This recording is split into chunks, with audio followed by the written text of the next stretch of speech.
जयुग्मरुग्म व्यामोहतस्तदितराय मेने अस्मद्गुरोर्भगवतोऽस्य दैकसिन्धो रामानुजस्य चरणौ शरणं प्रपद्ये।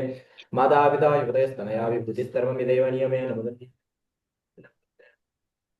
श्रीमत्तदङ्घ्रियुगलं प्रणमामि मूर्धनः भूतं शरश्च महदापयवट्टनाथ श्रीभक्तिसारकुलशेखरयोगिवाहान् भक्ताङ्घ्रिरेण परकालेन्द्रमिश्रान् श्रीमत्पराङ्घ्रिमुनिं प्रणतोऽस्मि नित्यम्।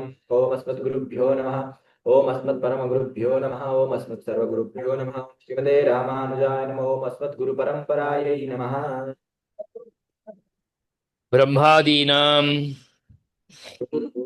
इन्दिरागृहमेधिनं पाञ्चरात्रप्रवक्तारं वन्दे नारायणं परम् शक्तेनं तथा आचार्यः तार्क्ष्यं विस्पक्षेणं तथा तार्क्ष्यं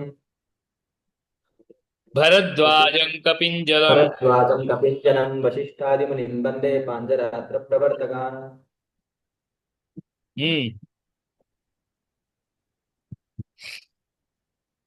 यतिवर्यकृपापात्रं यतेराराधनेन्दम् यदेराराधनेरतं वन्देऽहं सुगुणाम्बोधिं वङ्गीशार्यमहं भजे। भारद्वाजाख्यमाचार्यं विष्णोः विष्णोः पादाब्जसंश्रितम् सुगुणां बोधिसालग्रामाचलोद्भवम् पादाब्जसंश्रितम् यतिवर्यकृपापात्रं यतेराराधनेन्दम् यदेराराधनेरतं भारद्वाजकुलोद्भूतं कुलोद्भूतं गीतामहं भजे। भजे। अस्मद्गुरुपरम्परायै नमो नमः।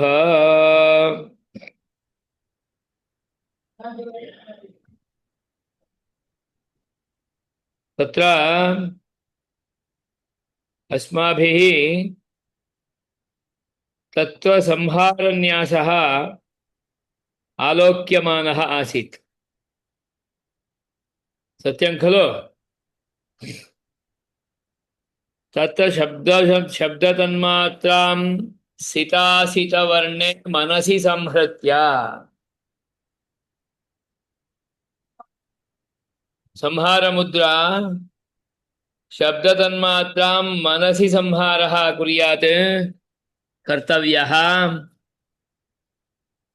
मनसः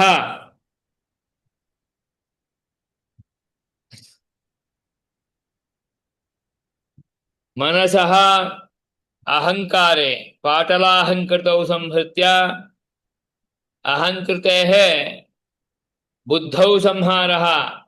बुद्धिः स्फटिक प्रभा,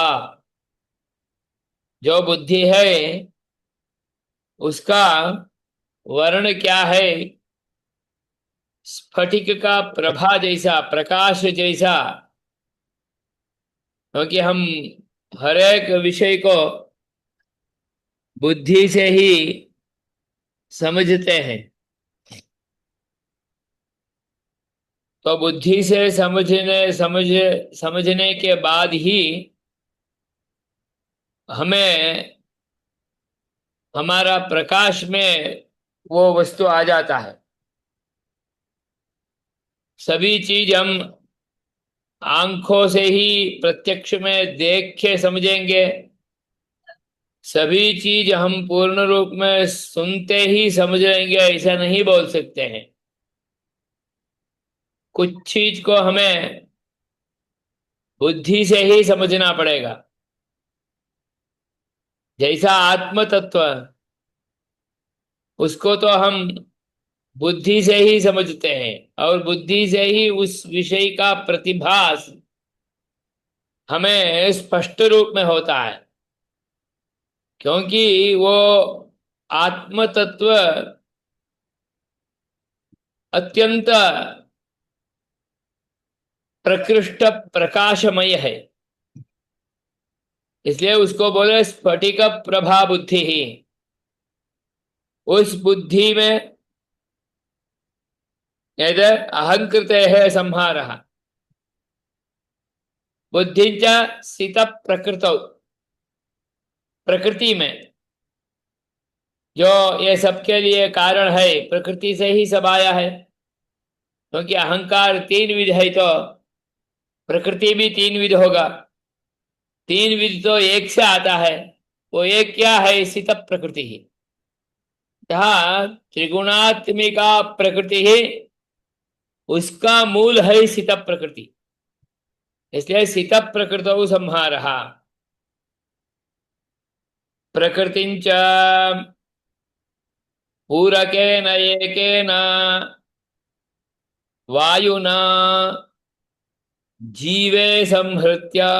प्रकृति का संहार जीव में होना है, क्योंकि ये पूरा शरीर ही प्रकृति से आया है। तो वो सूक्ष्म प्रकृति ही, उस प्रकृति को जीव में संहार करना है। वो जीव में संहार करने के लिए हमें क्या करना है? संहार का अनुभव होना ना हमें। वो अनुभूति हमें जब हम वायु का पूर्ण करेंगे, नाम प्राणायाम में जैसा पूरक कुंभक रेचक होगा, उसमें पूरक नाम अंतः वायोः स्वीकारः कार्यः, तेन उस जीव में ये प्रकृति उपसंहृत हो रहा है। ये जीव में ये प्रकृति मिल रहा है, ऐसा भाव से उसको लेना है। क्योंकि जीव को इस शरीर से बाहर लाना है नेक्स्ट स्टेप में। इसलिए जब तक जीव में प्रकृति मिलित नहीं होगा, तब तक हम उसको बाहर नहीं ला सकते हैं। इसलिए बाहर लाने का भी एक भावना ही है। वो भावना हमें वायु का स्वीकारना, वायु को छोड़ना, इससे हमें वो अनुभूति प्राप्त करना है। इसलिए बोलते हैं कि पूरकेन एकेन वायुना, कहते भास्करावजीवे भास्कराभ जीवे संहृत्य। जीवस्य स्वरूपं किमिति चेत् भास्कराभः। आभा नाम प्रकाशः। भास्करस्य आभा इव आभा यस्य सः भास्कराभः जीवः। भास्कर का नाम सूर्य का जो प्रकाश है, उस प्रकाश वर्ण में रहने वाला जीव है। इसलिए जीव का कोई निरूपण पूछते हैं तो उनको प्रकाशमयो जीवः इतना ही बोलते हैं। कौन सा प्रकाश है? सूर्य प्रकाश है। सूर्य प्रकाश के रूप में रहने वाला। तो परमात्मा अनंत सूर्य प्रकाश जैसा रहने वाला है, प्रकाश है। इसलिए ये सूर्य प्रकाश स्वरूप जीव में इस प्रकृति को सम्मिलित करना, उपसंहार करना, लीन करना, ये भावना कैसे कर सकते हैं हमें? चेत यदा वयम वायोः पूरणं कुर्मः अंतः, तदानीं तां भावनां वयं धर्तुं शक्नुमः। तो इस भावना करते करते जीव में इस सित प्रकृति को सम्मिलित करना। भास्कराभ जीवे संहृत्य। तो भास्कराभ जीव कहाँ है? नाभि चक्र के पास है। नाभि चक्र क्या है? वो तो स्वाधिष्ठान चक्र है। स्वस्य अधिष्ठानम स्वाधिष्ठान, स्वस्य जीवस्य जीव आधारभूतस्य परमात्मनः अपि तत् चक्रम अधिष्ठान रूपेण भवति। अतः नाभिचक्रम इति चेत् स्वाधिष्ठान चक्रम। नाभिचक्र चक्रस्थम, चक्रे स्थितम चक्रस्थम। नाभि चक्र में रहने वाले जीव को क्या करना? बाहर लाना है। ऊपर लेके बाहर लाना है। तो क्या करना हमें? तो वायु को बाहर छोड़ना है। तो उसका अर्थ यह है इस यानी वायु को बाहर लेना है तो छोड़ना है, उसको ऊपर लेना है तो इसको कुंभक करना है, वायु को अंदर पूरना है। पूर्ण किया हुआ वायु को कुंभक करके इस जीव को ऊपर ऊपर ले आना है। क्योंकि जीव कभी भी कोई भी बाकी बाहर का इंद्रियों से बाहर नहीं आना है, वो सुषुम्ना नाड़ी में ही आना है। सुषुम्ना नाड़ी नाभि चक्र में शुरू हो गया तो वो डायरेक्ट उसका संबंध ये ब्रह्मरंध्र के पास ही होता है।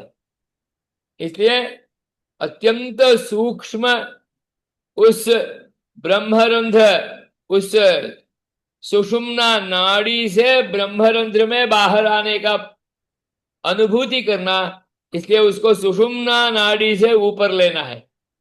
इसलिए वो दिखाते हैं हमें सुसूक्ष्मम भास्कराभ जीवम कुंभकेन वायुना, कहते हैं सुषुम्ना नाड़िकया देहे उपरि उपरि आरोप्य, कुंभकेन उपरि उपरि आरोप, ऊपर ऊपर उसको लेना है। उपरि आरोप, उसको तो ऊपर ऊपर आरोप इत्येव वक्तव्य, धीरे धीरे ऊपर ले आना है। वो कैसे? सुषुम्ना नाड़ी से लाना है। सुषुम्ना नाड़ी नाभि चक्र से वहां तक है। इसलिए आप देखे होंगे हमें ऊर्ध्वपुंड्र तिलक जब होगा तब यहां नाभि से शुरू करके हमारा फाल देश तक होगा, और उसका भी यहाँ श्रीचूर्ण यहां तक भी आ जाता है। तो इसलिए ये सुषुम्ना नाड़ी श्रीचूर्ण जो है उसके आधार से ऊपर तक जाएगा। इसलिए यहां पर भी एक तिलक है, और ये छाती में भी एक तिलक है, और यहाँ कंठ में भी एक तिलक है, और ऊपर आते आते यहाँ फाल देश में भी एक तिलक है। ये फाल देश का तिलक जो है वो आज्ञा चक्र से डायरेक्ट ब्रह्मरंध्र जो है विशुद्धि चक्र, वहां तक भी उसका संबंध हो जाता है। और ये 3 नाड़ी है, वो मध्य नाड़ी ही सुषुम्ना नाड़ी है, वो सुषुम्ना नाड़ी का ही व्याप्ति यहाँ होता है। इसी दृष्टि से यहाँ पर तिलक का धारण करते हैं। वो तिलक का धारण किया हुआ होता है ना रोज, उस समय में ही हम कुंभक जब करते हैं तब इसका एक परिस्पंद का अनुभूति हमें हो सकता है। इसलिए रोज 12 ऊर्ध्वपुंड्र कीजिए ऐसा बोलते हैं। नहीं हो पाया तो 4 ऊर्ध्वपुंड्र तो कीजिए ऐसा बोलते हैं। नहीं हो पाया तो 1 तो कीजिए ऐसा बोलते हैं। नहीं हो पाया तो 1 ऊर्ध्वपुंड्र करके बाकी में थोड़ा श्रीचूर्ण तो लगाइए ऐसा बोलते हैं। तो ये हमें वहां रहने वाला श्वेत मृत्तिका, रक्त मृत्तिका, श्रीचूर्णम, ये चूर्ण जो है वहां हमें वो पूरक कुंभक इत्यादि करते वक्त हमें उस अनुभूति का संभवतः पूर्ण रूप से हमें परिस्पंद करवाते हैं। तो ये परिस्पंद से ही हमें ये वायु ऊपर जा रहा है, जीव ऊपर जा रहा है, जीव बाहर आ रहा है, आके भगवान का सन्निधि में पहुंच रहा है, ऐसा अनुभूतियों धीरे धीरे हमें होने लगता है। ये सब योग शास्त्र का तत्व है। हम भी योग धीरे धीरे करते करते प्राणायाम परायण होते होते इसमें हम स्पष्ट प्रतिपत्ति प्राप्त कर सकते हैं। इसलिए अर्चक को तो योगी बनना है, सामान्य रूप में नहीं हो सकता है। चतुर्दश विद्या स्थान का अधिकारी होते हुए, योग शास्त्र का मर्म जानते हुए, धीरे धीरे स्वयं आसनादि करते करते अपना नाड़ियों को समझते समझते धीरे धीरे इस विभूति को प्राप्त करने के लिए उनको उनका प्रयत्न रोज होना चाहिए। तो ये ध्यान में ही हमें ये संभव है। इसलिए बोलते हैं ब्रह्म, वो सुषुम्ना नाड़ी कितना सूक्ष्म है। वो बोलते हैं शरीर में तो अनेकानेक नाड़ी है, संख्या तुम नैव शक्यन्ते, उतना नाड़ियां हैं। बोलते हैं उपनिषद में द्वासप्ततिर्नाड़ी सहस्राणी, 72,000 इंटू 72,000, उतना नाड़ियां हमारे शरीर में सब जगह में व्याप्त है। हम कभी कभी जीव शास्त्र का कोई पिक्चर देखते हैं तो उसमें दिखाते हैं कितना नाड़ी है, समझ भी नहीं सकते। इसमें एक अत्यंत सूक्ष्म नाड़ी है, वो सुषुम्ना नाड़ी, वो नाभि से विशुद्धि चक्र तक पहुंच गया होता है। नाभि से विशुद्धि तक गया हुआ उस नाड़ी में ऊपर ऊपरी आरोप्या, वो नाड़ी कितना सूक्ष्म है। वो बोलते हैं शतपत्र, है ना, पद्म सूत्र सुसूक्ष्मया। पद्म है, पद्म का दंड दांड है ना, दंडा, पद्म का वो दंड है ना, दंडा, उसको तोड़ेंगे तो उसमें सूक्ष्म सूत्र जैसा दिखता है, अत्यंत सूक्ष्म सूत्र है। इतना सूक्ष्म नली है वहां, उस इतना सूक्ष्म नली के स्वरूप में रहने वाला वो सुषुम्ना नाड़ी है। उस नाड़ी से ऊपर ऊपर आरोप्य देहे आरोप्य ब्रह्मरंध्रम भेदयित्वा, ये ब्रह्मरंध्र ही विशुद्धि चक्र के ऊपर रहने वाला है, विशुद्धि चक्र के स्थान में रहने वाला है। तो वहां पर भेदयित्वा रेचकेन देहात बहिर्निर्गमन कर्तव्यम, तब हमें पूरक हो गया, कुंभक से ऊपर लिया तो फिर रेचक करेंगे तो वायु भी बाहर आएगा, तब हमें जीव ये ब्रह्मरंध्र से बाहर आए ऐसा अनुभूति हमें अनुभव करेंगे तो अनुभूति में आ जाएगा। इसलिए भेदयित्वा रेचकेन देहात बहिर्निर्गमय्य सूर्यमंडलम प्रवेश्य, भगवान के पास पहुंचना है, भगवान का चरणारविंद में इस जीव को ये रोज करना है। अंत में भी ये जीव जाने वाला वहां ही है ना। मोक्षो नाम कहा, क्या है मोक्ष माने? मोक्ष का अर्थ यही है, इस शरीर को छोड़ के ये जीव भगवान का चरणारविंद का सुख प्राप्त कर लेगा, मोक्ष लोक में नित्य सूर्य के रूप में नित्य सेवा भगवान का करेगा। नित्य सेवा करने के लिए हमें तत्परता कब आएगी? रोज हम उसका चिंतन करते रहेंगे तो ये चिंतन यहाँ ही चालू हो जाता है कि रोज इनको, इस जीव को भगवान का चरणारविंद में पहुंचा देना है। तो कैसे पहुंचाना? तो अर्चिर मार्ग में जाना है। अर्चि नाम प्रकाश, प्रकाश मार्ग है। प्रकाश मार्ग कहाँ है? सूर्यमंडल में ही है, सूर्य का किरण में ही है। अरे सूर्य किरण द्वारा सूर्य मंडलम भेदयित्वा, सूर्य मंडल को भेदन करके रेच के ना तन मंडलाच्च बहिर्निर्गमय्य स्थूल वासना शरीर रहितम जीवम। ये तो वासना रहित शरीर ये है, यहाँ वासना विवश थे, यहां से बाहर गए तो इसका वासना नहीं होगी। क्यों नहीं होगी? ये तुच्छ है, ये शरीर से कुछ होने वाला नहीं है, परंतु इस शरीर से केवल साधना करना है, भगवान का प्राप्त करने का धर्म का साधना मात्र ये है, ये ही हमारा स्थान नहीं है। इसलिए इसको पूर्ण रूप में त्याग करके वहां जाना है, क्योंकि ये है वासना विवश है, वो है वासना रहित है। वासना विवश जीव को रोज भगवान के पास पहुंचाने का अभ्यास करेंगे तो अंतिम प्रयाण में भगवान के पास इस जीव को पहुंचाने में हमें क्लेश ही नहीं होगा, कष्ट ही नहीं होगा। इसलिए इसी प्रक्रिया से रोज हमें ध्यान करते करते भगवान का अवधारणा प्राप्त करने के लिए, अभ्यास करने के लिए हमें श्रीपांच रात्र का अवलंबन अनिवार्य रूप में हमें करना ही है। यही रामानंद स्वामी का आदेश है। इसलिए इसी प्रकार में हमें भगवत आराधना करने के लिए बोलते हैं। खास करके मंदिरों में अर्चकों, पीठाधिपतियों, सन्यासियों, जीयर स्वामियों, ये सब रोज ऐसा एक चिंतन करते ही करते हैं। उसके बाद मानस याग भी करते हैं।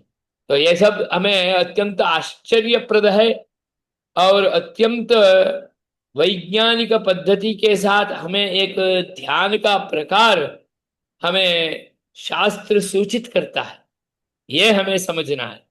देखिए, हाँ, मूल वासना, देखियो, स्थूल वासना विवशम, स्था वासना शरीर रहितम जीवम ध्रुवे परस्मिन ब्रह्मणि। ये पूरा भगवान के पास, वहां पर उनका चरणारविंद में, वहां पर स्थितम, वहां पर स्थिर हो गया, वहां पर रह गया है ये जीव। इति भावयेत, ध्यायेत, ऐसा हमें ध्यान करना है। तो इतना तो हो गया, परंतु ये शरीर तो यहाँ ही है, इसको पूर्ण रूप में नष्टम कर्तव्यम। ततः आत्मनः दक्षिण पादाग्रे, अपना जो दक्षिण पाद है, राइट लेग है ना, उसका पाद का अग्र में जो अंगुष्ठ है, उसके पास एक चोटिका करना। चोटिका मुद्रा माने ये एक चोटिका करके उसमें से अग्नि रक्त वर्णम ओम रम इति अग्निबीजं ध्यात्वा, रम इति अग्निबीजम, अग्निबीज से अग्नि उत्पन्न होगा। और वो अग्निबीज से कैसा अग्नि उत्पन्न होना चाहिए? अत्यंत अधिकाधिक ज्वालामाला कुला अग्नि है, तदुत्थ ज्वलन त्वेषा, दह दह दह्यमान ज्वाला, ऐसा हमें उसको ध्यान करना है। उस ज्वाला से ये शरीर परित्यक्तम स्थूल योनिजन देहम, क्योंकि जीव इसको परित्याग परित्याग करके ऊपर चले गए भगवान के पास। तो ये स्थूल वासना विवश शरीर है ना, इसको पूर्ण रूप में दग्धम भावये, क्योंकि ऐसा वासना पूर्ण शरीर से वासना रहित परम पुरुष का, शुद्ध सत्व का आराधना हम कर नहीं पाएंगे। इसलिए भगवान का आराधना के लिए योग्य सत्वपूर्ण शरीर हमारे में होनी चाहिए। परंतु हम जानते हैं ये तो पूर्ण रूप में प्रकृति से, हाँ, संसार से, पत्नी पुत्र इत्यादि, धन कनक इत्यादि से पूर्ण रूप में विवश है ये शरीर। इसलिए इस शरीर से हमें भगवान का आराधना करने योग्यता नहीं होती है। इसलिए इस शरीर को शुद्धि करना है, यही शरीर शुद्धि। यह शरीर शुद्धि कैसे होगा? ये एक भावना से होगी है। इसलिए ये भावना हमें कैसे करना, वैसे करने को दिखाते हैं। ओम रम इति अग्निबीजं ध्यात्वा तदुत्थ ज्वलनत्वषा परित्यक्तम स्थूल योनि, जीव जो परित्याग करके ऊपर गया है, इस स्थूल योनिजम देहम पादादि मस्तक पर्यंतम दहे, पूर्ण रूप में इस शरीर को दग्ध हो गया। दग्ध हो गया, उतना ही भावना नहीं, हमें और भी थोड़ा सिखाते हैं। यहाँ पर इस ग्रंथ में नहीं है, हमें और भी सिखाते हैं। सिखाए है कि दग्धम भावेत, दग्ध हो गए तो भस्म रूप में रहता है। ये भस्म से भी ये वासना तो चढ़ जाता है। इसलिए क्या करना है? भगवान का दक्षिण पादारविंद से गंगा मावाह्य, क्योंकि गंगा जी तो भगवान का दक्षिण पादाग्र से ही नीचे आई ना, भागीरथी। तो आया तो भगवतः दक्षिण पादात गंगाम आवाह्य प्रवाह्य प्रक्षाल्य, क्योंकि ये भस्म रहेगा तो भी हमारा वासना तो चढ़ जाता है, इसलिए उसको पूर्ण रूप में प्रक्षालित कर देना है। तो प्रक्षालित कर दिया तो ये स्थूल वासना विवश शरीर चला गया। अभी वासना रहित शुद्ध देह का सृष्टि करना है, जिस सृष्ट शुद्ध देह से मैं भगवान का आराधना कर सकूं, है ना। हमें ही कभी कभी सिखाते हैं ना मंदिरों में, पीठाधिपतियों आचार्यों बोलते हैं, भैया मंदिर जाना है तो शुद्ध होके जाओ, हैं, कपड़ा अच्छा शुद्ध पवित्र पहन के जाओ, संध्यादिक करके जाओ, मंत्र स्नान भी करके जाओ, आचमन करके जाओ, है ना। स्नानांग देव ऋषि तर्पणादिकम जो है वो सब करके जाओ, वैश्वदेव पूर्ण करके जाओ। इतना सभी शुद्धि करके मंदिर में प्रवेश करने के लिए वही बोला, नित्य कर्माणि परिसमाप्य आलय प्रांगणं गत्वा, है ना। वहां भी शुद्ध होना है, द्विराचम्य आजानुबाहु, पाणिपादौ आमणिबंधात पाणिपादौ प्रक्षाल्य द्विराचम्य, वहां भी करके बाद में दक्षिण पादाग्र। भैया इतना शुद्ध होके गया तो अभी मैं आपके लिए योग्य हूं या नहीं, ऐसा भीत भीत प्रणम्य अंतः गच्छेत, है ना। प्रणाम करते करते भगवान के लिए, क्या मैं योग्य हूं या नहीं, कैसे भी हो मैं अच्छा हूं तो मुझे स्वीकारना, ऐसा भगवान से प्रार्थना करते करते अंदर प्रवेश करना है। तो ये शरीर पांचभौतिक वासना विवश शरीर भगवान का आराधना के लिए योग्य नहीं है। कम से कम भगवान का आराधना का समय में तो वासना रहित शरीर को करना है हम, इसलिए इतना पवित्रता के साथ शुद्ध भावना से अंत प्रवेश करना। इसलिए इस शरीर को भी दग्ध करके प्रक्षालित करके दूर करके अभी तत्व सृष्टि न्यास, आगे ही देखो, है सृष्टि करना है किसका, वासना रहित शरीर का एक सृष्टि होना है, वो भी भगवान का कृपा से ही हो सकता है। उसमें जीव को, मेरा जीव को यहां अंदर रखना है, उस जीव से मुझे भगवान का आराधना करना है, मैंने मुझसे आराधना करवाना है। जीव तो और कोई नहीं, मैं ही हूं। इसलिए ततः ओम तत्व सृष्टि मुद्रायै नमः, है ना, सृष्टि मुद्रायै नमः इति सृष्टि मुद्रां प्रदर्श्य अयुत पूर्णचंद्र प्रभम ओम वाम इत्यंतरिक्षे निवृत्ति बीजं ध्यात्वा, वो भगवान का चरणारविंद में रहने वाला उस जीव को वापस यहां पर ले आना है। इसके लिए वहां पर वाम इति निवृत्ति बीज, उस निवृत्ति बीज से सृष्टि मुद्रा से उस जीव को, ये जो सृष्ट हुआ सृष्टि मुद्रा से जीव शरीर, उसमें उसको अंदर लाना है। सृष्टि मुद्रां प्रदर्श्य अयुत पूर्ण चंद्र प्रभम, भगवान जीव है ना, जीव सूर्य प्रकाश से जितना प्रकाश है उतना प्रकाश है, वो तो पहले बोल दिया था, है ना।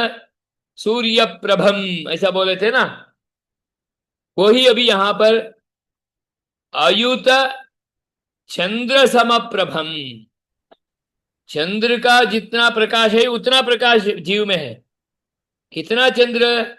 एक चंद्र नहीं, दो चंद्र नहीं, 100 चंद्र नहीं, अयुत संख्याक चंद्र का जो प्रभा है उतना प्रकाश जिसमें है वैसा ये जीव है। देखो, हम जीव को सामान्य रूप में ऐसा समझते हैं कि अंधार में, अंधेरा में रहने वाले, ऐसा ऐसा नहीं है। वो स्वयं प्रकाशमान है, उसके लिए दूसरा प्रकाश का जरूरत नहीं है।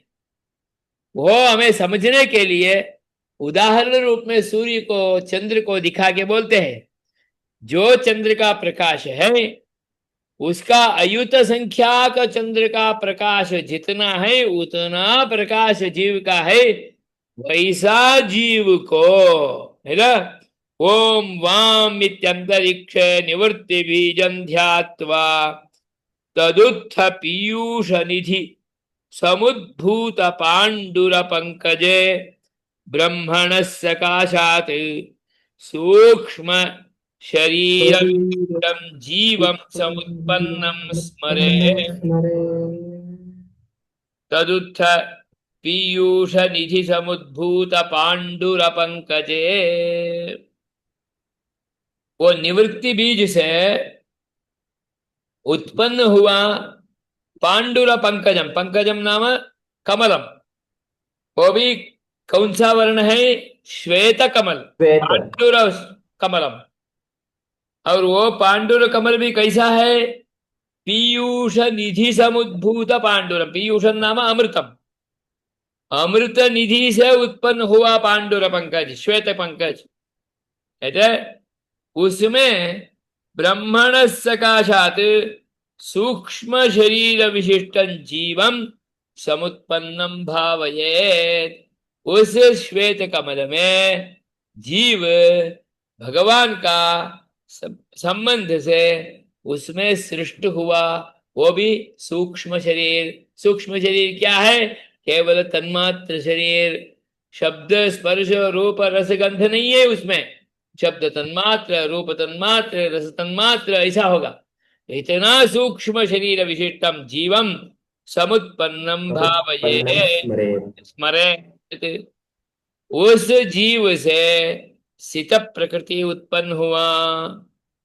जो प्रकृति जीव में लीन हो गया था वो श्वेत सित प्रकृति बाहर आया।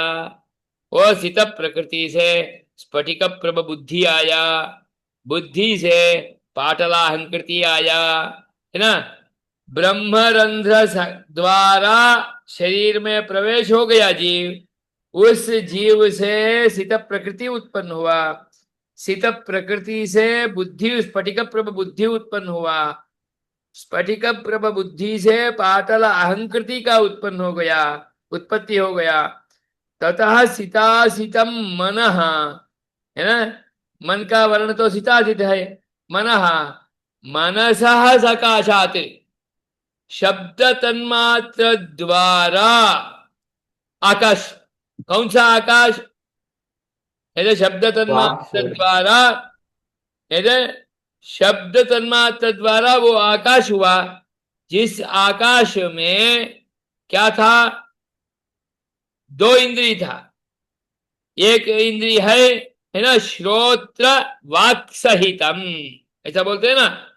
तो वो इंद्रिय से सहित जो आकाश है, आकाश का उत्पत्ति हुआ। आकाश से स्पर्श तन्मात्र द्वारा वायु का उत्पत्ति हुआ। वो वायु कहां से कहां तक है? घ्राणेन्द्रिय से नाभि तक है। क्योंकि पहले उपसंहार से घ्राणात नहीं, नाभे है आघ्राण स्थितम बोला था। अभी क्या बोलना? घ्राणात आनाभिस्थितम शब्द स्पर्श गुणकम वायुम समुत्पन्नम भावये।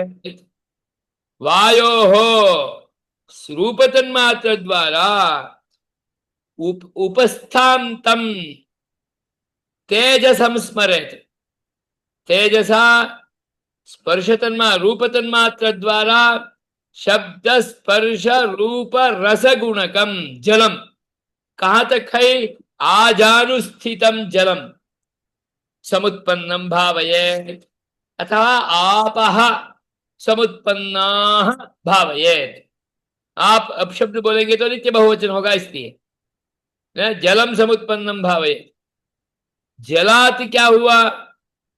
रूपत गंध तन्मात्र द्वारा, क्योंकि गंध तन्मात्र तो सूक्ष्म है, तो गंध तन्मात्र द्वारा पृथ्वी का उत्पत्ति होगा। पृथ्वी क्या है? शब्द स्पर्श रूप रस गंध विशिष्टाम गंध गुणकाम और दृष्टि चरणेन्द्रिय युताम पृथ्वीं समुत्पन्नाम भावये। तो ये स्थूल शरीर का उत्पत्ति हो गया। वासना विवश शरीर होके भगवान का कृपा से सृष्टि मुद्रा से ये वासना रहित भगवद आराधन योग्य दिव्य शरीर भगवान का कृपा से उत्पन्न हुआ है। ऐसा हमें भावना करना है, क्योंकि ये वासना विवश शरीर से हम भगवान का आराधना नहीं कर पाएंगे। पूरा सत्व गुण विशिष्ट शरीर होना चाहिए। इसलिए भगवान का आराधना करना है तो हमें पूर्ण सात्विक होके भगवान का आराधना करना है। इसलिए भगवान का आराधना करने के लिए पूर्व में इतना शुद्धियों करके आएंगे तो हम आराधना करने तक इस सात्विक शरीर से हम रह पाएंगे। इसलिए इतना सृष्टि होने के बाद ये इस शरीर को भगवद आराधन योग्यम सत्व गुण परिपूर्णम इदम शरीरम इति भावये। देखो अंत में बोलते हैं वहां पर, है ना, शब्द स्पर्श रूप रस गंध गुण काम पृथ्वींच समुत्पन्नाम स्मरेत इत्थं पांचभौतिकम शरीरम सृष्टम विचिन्त्य पूर्वोक्त स्वाधार श्वेत पंकजात समुद्भूते स्वर्ण कुंभ पूर्णम अमृतवारी भी। वो श्वेत पंकज तो बोल दिया था, अमृतपूर्ण पीयूष वर्ण बोल दिया था, पीयूष पंकज बोल दिया था। उसमें अमृतवारी है, उस अमृतवारी से ये शरीर, अमृतवारी माने अमृत जलम, अमृत जल से इस शरीर का स्नान भी हो गया है। अत्यंत शुद्ध शरीर है, ऊर्ध्व पुंड्रादि अंकित है, भगवत आराधन के लिए योग्य है। इसलिए शुद्धम अनघम अघरहितम न अघः यस्मिन् तत् अनघम। अघो नाम पापम, पापमेव नास्ति इदानीं, यतोहि सर्वं पापं नष्टं। क्योंकि दक्षिण पादाग्रे अस्माभिः रमिति अग्निबीजं ध्यात्वा उस अग्नि का ज्वाला माला से पूरा उस शरीर को हमने दग्ध कर दिया है। उस भस्म के ऊपर भी गंगा जी को प्रवाहित करके उसको क्षालित